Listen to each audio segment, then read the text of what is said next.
Good morning and welcome to Brexit Breakfast. And of course the news today is dominated very heavily by the Chilcot report, but I'm going to keep this brief and I'm going to keep it to Brexit. So it's Brexit Briefs this morning. That could have been my alternative name for this, Brexit Briefs, but maybe Brexit Breakfast is a bit more dignity. Right, I'm going to lead with the story of the plummeting pound and its implications. Now, before the Brexit shenanigans happened, before the vote happened, the pound was cruising along at 1.48, £1 to 1.48 to the dollar. And that has now plummeted to 1.27. So the value of the pound is now only worth $1.27 as opposed to $1.48, depending on what time of the day you look and what day you go from. But that's a rough idea of the drop in value. That's 16%.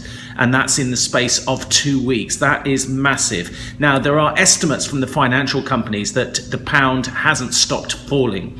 So, it's been forecast to go by several financial institutions to go under 120. £1 is 120, and maybe even to be on parity with the dollar when the full impact of Brexit kicks in. Unless we can roll things back and get back to normal and or negotiate some fabulous settlements. But as things stand, the British people in their wisdom have voted for all of this nonsense, and we're looking at, by the end of 2016, a pound that is worth 1.16, which is a drop of around about 20%. Now, why does all this matter? Well, it's an adage that's often trotted out that the value of a nation's economy is the value of a nation's currency is often described as its effective share value, its share price, if you like. If we were a company, our share price would be dropping right now, and our share price is effectively the exchange rate against other major competitors. So it's a gauge of how the investors see the strength of the economy.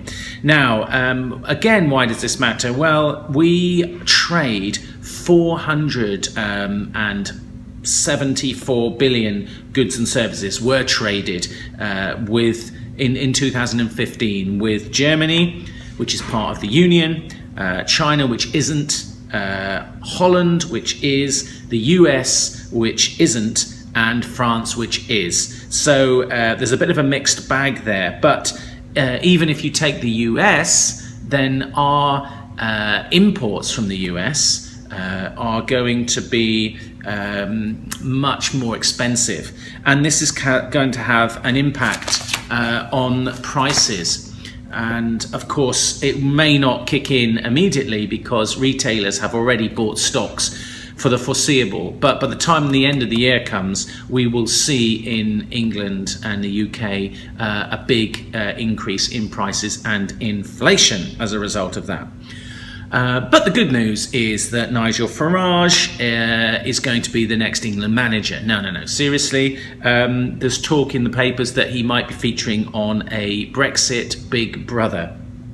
I don't think that's entirely serious. But the England manager job, Nigel, if you're watching, you'd be perfect for that, wouldn't you? A xenophobic maniac that could really rally the troops and bolster morale. And maybe we could just play with ourselves, possibly. Okay, so I'll just end with that. I'm trying to keep things brief today. A few little comments I just found. Barack Obama: the people of the United Kingdom have spoken. We respect their decision. That sounds more like Martin Luther King, doesn't it? So I'll stop there.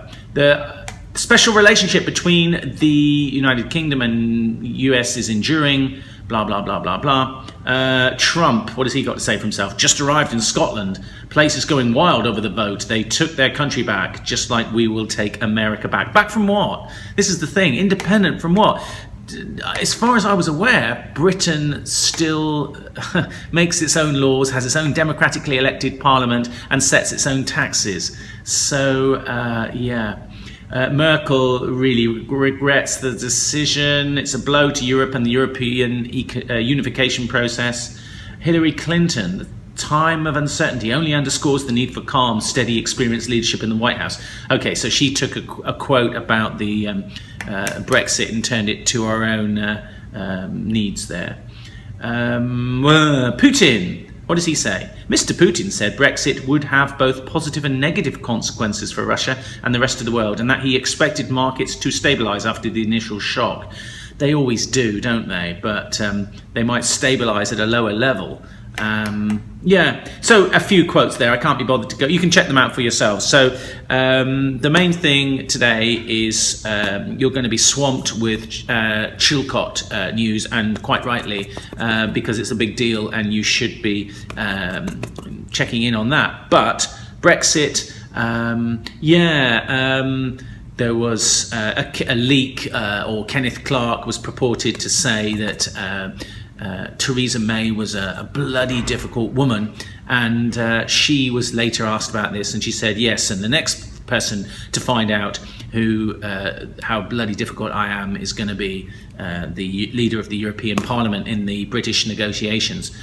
So how is that going to play? It sounds to me like May is already in her mind talking about going forward and how she's going to negotiate and what she's going to do for Britain, whereas Leadsom seems to still be very much running the Tory leadership campaign. Am I good enough? I will publish my tax returns. No, she's not publishing her tax returns, unlike Gove and unlike Theresa, but she has said to MPs that she would make them available if anybody wants to come and have a look. So there you go. That's about it for me. I've kept it brief. Oh, no, I haven't. 7 minutes. Right, that's it. Thank you. Thanks for listening.